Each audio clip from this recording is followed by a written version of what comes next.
Yes, you and everyone else and their mom should have an emergency fund. And the reason why this is the case is that we don't want to be dipping into credit cards, just feeling financially distressed because we can't make the payments for when an emergency arises. So, as best said by, I have no idea who came up with this quote or saying, but it resonates. The idea of being proactive versus reactive is going to save lives, specifically your life and your financial pockets.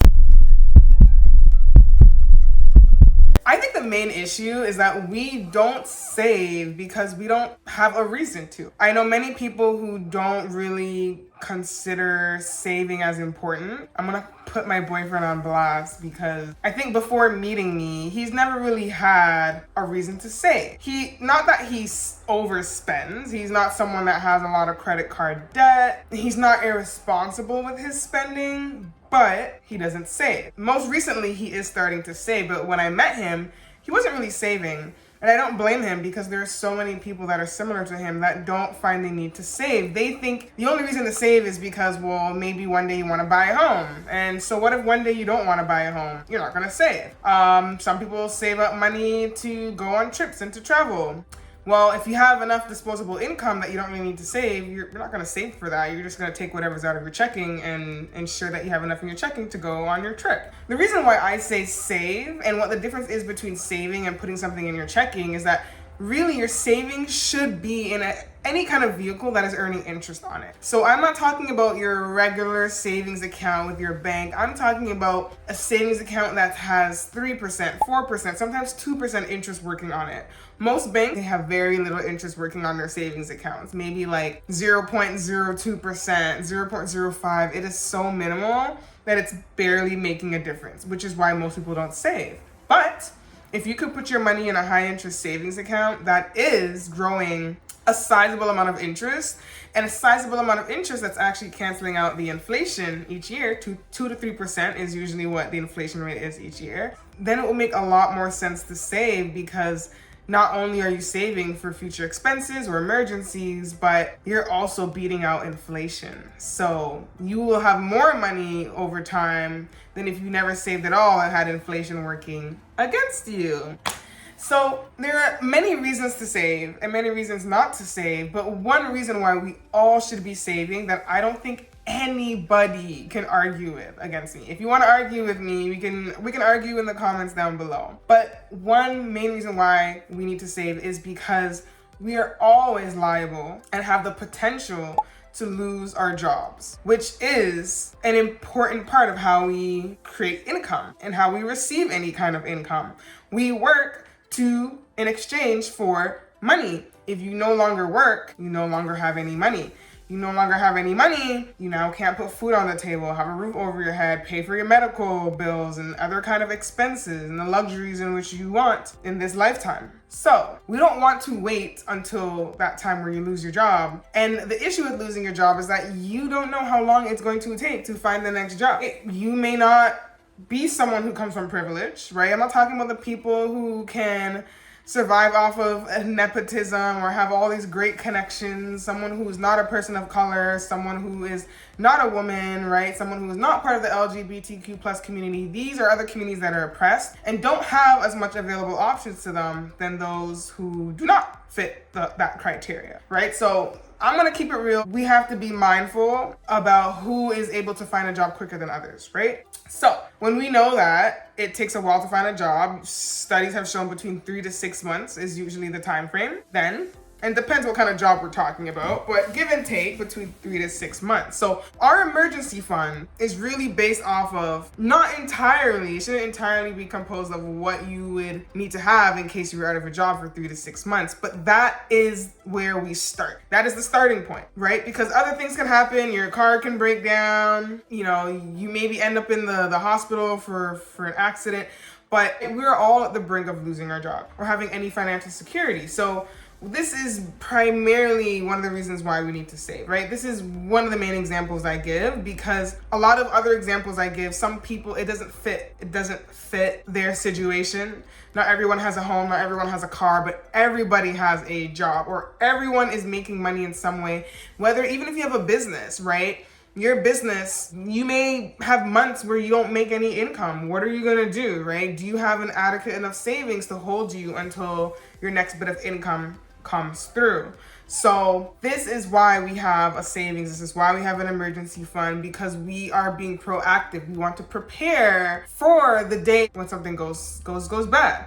And I'm not gonna sit here and be like, well, you know, bad things only happen to people who think bad things are gonna happen. We go down this like toxic positivity tunnel or conversation, because that's not what I'm here to talk about today. At the end of the day, things will happen in life. Maybe things happen to people more than others, but things are going to happen. And it doesn't mean that you are bad or you did something bad or wrong to bring it on. Sometimes things just happen outside of our control.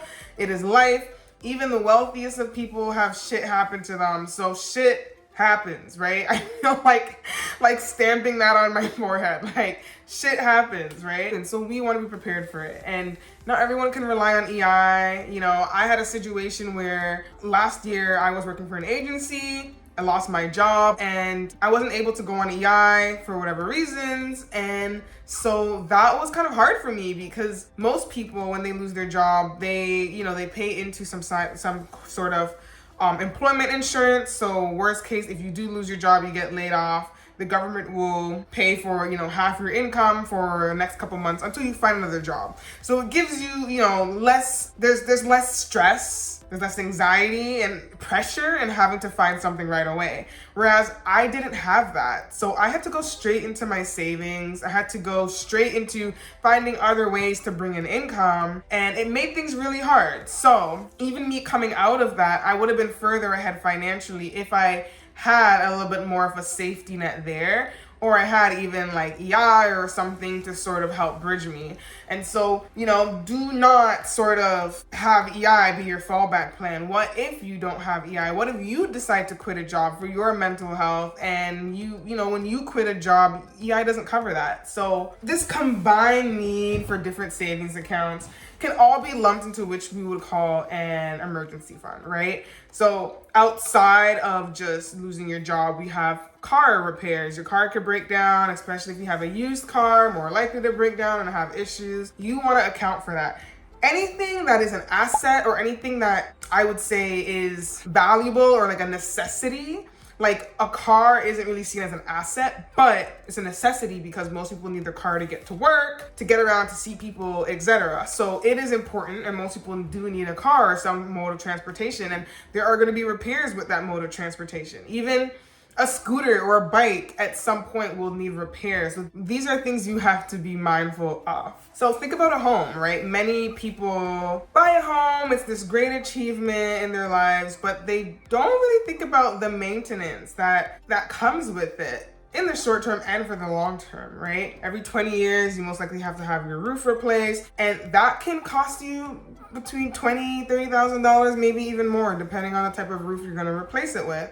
So these are things you have to be mindful of. Things are gonna break down when you own a home, and you have this certain asset, and so you need to be mindful of it, because your home is gonna be one of the most important thing you ever have in your life. It is what keeps you secure and safe, shelters you from bad weather, is this private abode where you can be yourself, you can find comfort. So we, as important as it is to have these achievements of buying your first car, buying your home, we need to also be mindful of the responsibility that comes with it.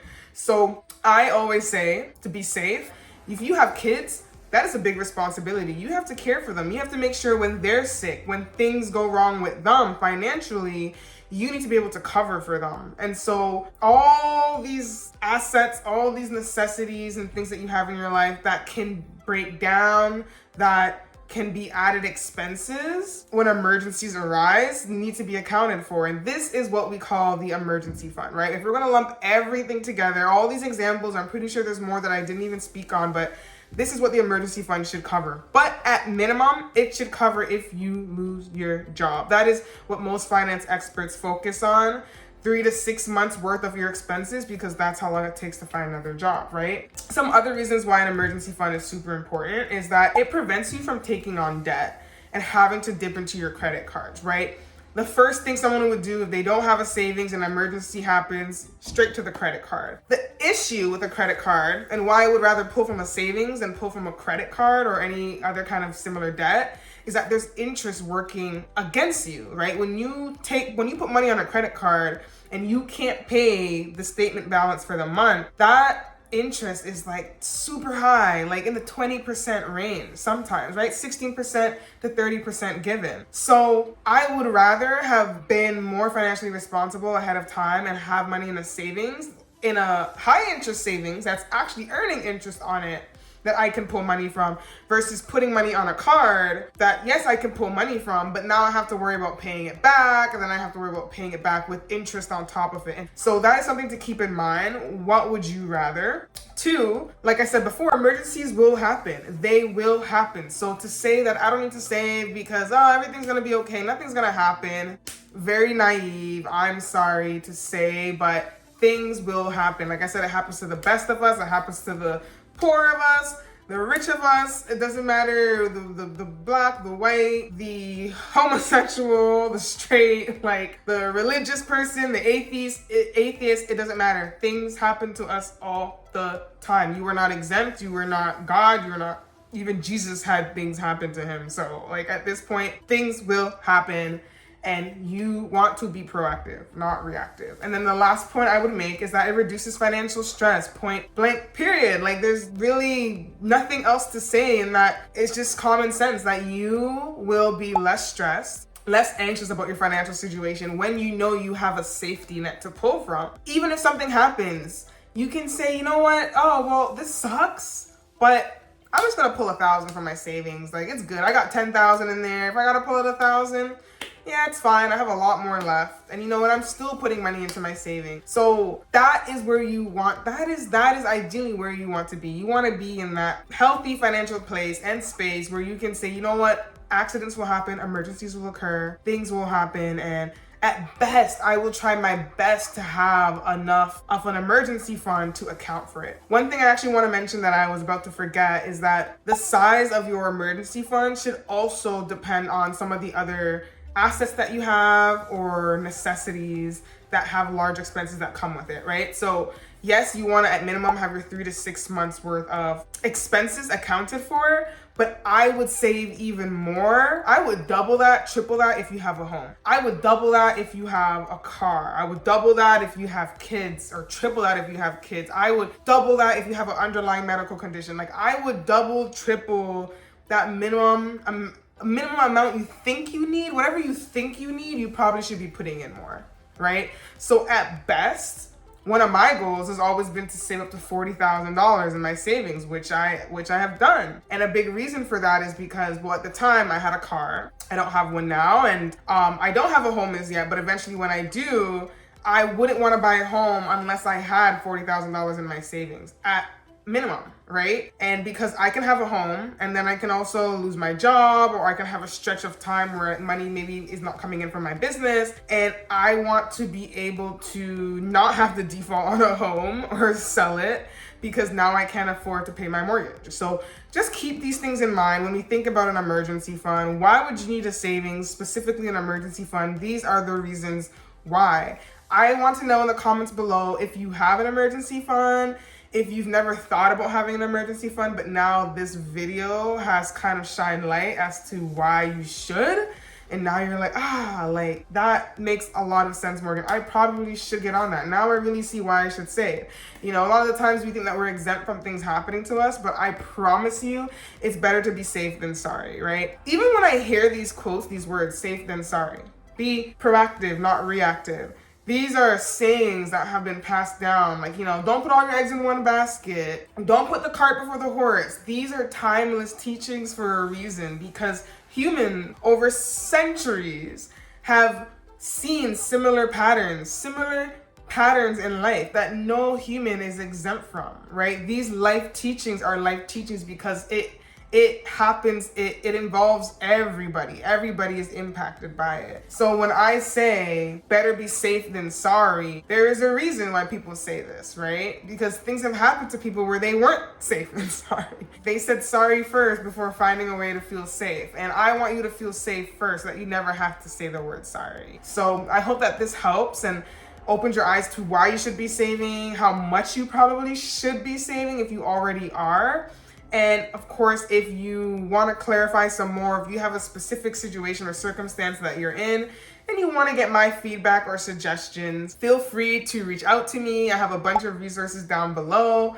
And I'd love for you to watch a related video called 3 Things to Do Before You Invest If You're Scared to Lose Money.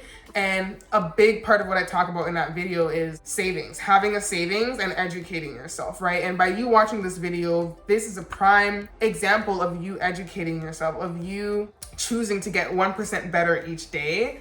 And with that 1%, what action steps are you now going to take now that you have this information? So not only do I have the related video that I've suggested, but I have plenty of other videos on how to be financially well, to improve your overall well-being and live an aligned and abundant life. And I hope that this video helped. Don't forget to like and subscribe, and I'll see you in another video. Bye.